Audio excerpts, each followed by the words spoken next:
Because you wander around this desert like a bunch of children.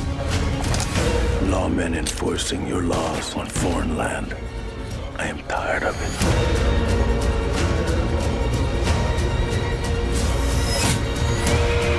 This is not the way.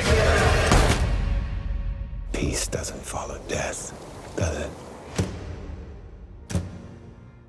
Christian, Martin, Jeff in Las Vegas, good morning. Hey, Jeff. Hi. Good morning. Thanks for joining me today. First of all, I just love The Last Manhunt. It was just, I'm a Western fanatic, and it was just fantastic. So congratulations. No, thanks. Oh, thank you.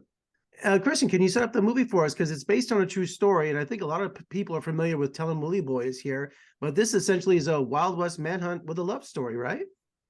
Yeah, I mean, for lack of better words, it's the Romeo and Juliet of the desert, you know. It's a story that the William Blake movie was. Well, we're trying to correct history. Let's just put it that way. So this is a true story, based on a true story, on the oral tradition of the tribes that actually lived this experience, not the newspapers that wrote about it. So we're actually going to the source of the issue and trying to tell the story like it was, not like the sensationalist Telling Willy Boy was here, which was a fun movie, very entertaining movie, but damaging to the tribes that lived through it. So we were trying to give back in that way, story-wise. And Martin, not only have you to endure the dangers of the desert, but evade outlaws and bounty hunters, Jason Momoa among them, right? Right.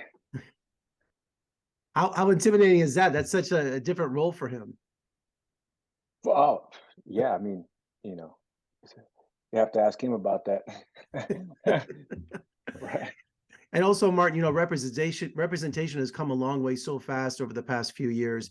And, you know, with TV shows like Yellowstone or Last Manhunt or Reservation Dogs, you know, and I have my best friends from the Navajo Nation. And also I have friends that are Hopi. And here in Las Vegas, we have the Paiute tribe. And the feedback that I get from so many Native Americans is they are thrilled about all of the representation they're getting now. And I wonder, do you get feedback too for your roles? Yeah, for sure. I think and more opportunities are coming, not just for actors, but for writers, producers, directors. And it's a beautiful thing to see, because the more of that we see, the more opportunities we see, and opportunities to tell more authentic stories and you know, try to right the wrongs of history through storytelling, in a sense of recorrecting these stories, like The Last Manhunt, for example. Yeah. And Christian, this is based on the oral history of the Chemehuevi tribe.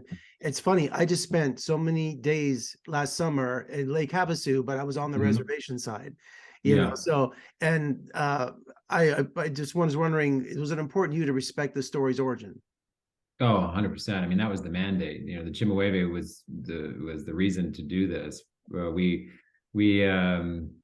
You know, that was something that Jason felt very strongly about. You know, originally Jason was going to direct this movie, and it was his passion project, and I was just going to be an actor in it. So when Jason then couldn't actually direct and pass the torch to me, that was for both of us the mandate. Like, we needed the tribal approval and the tribal interaction to happen before we even shot day one.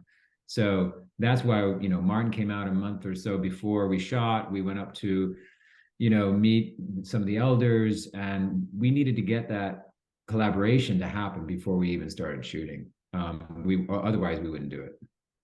And Martin, tell me about the challenges of shooting on location. You know, being a Las Vegas native, the desert could be really unforgiving. Right.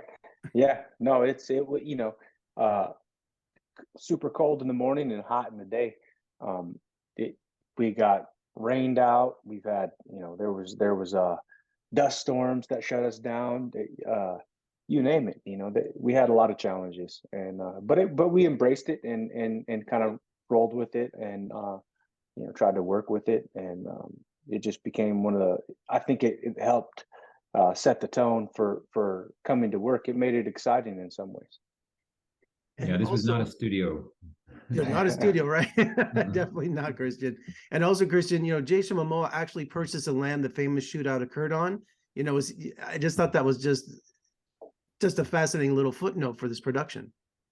Yeah, I didn't know that he did that, but that we did you know, the trail in which Willie Boy and Carlotta ran went through his original property and actually went up by my old house as well. So this was very near and dear to both of our hearts as far as the story goes, because they literally walked right through our land, the land that we are stewarding right now, you know, that we're on.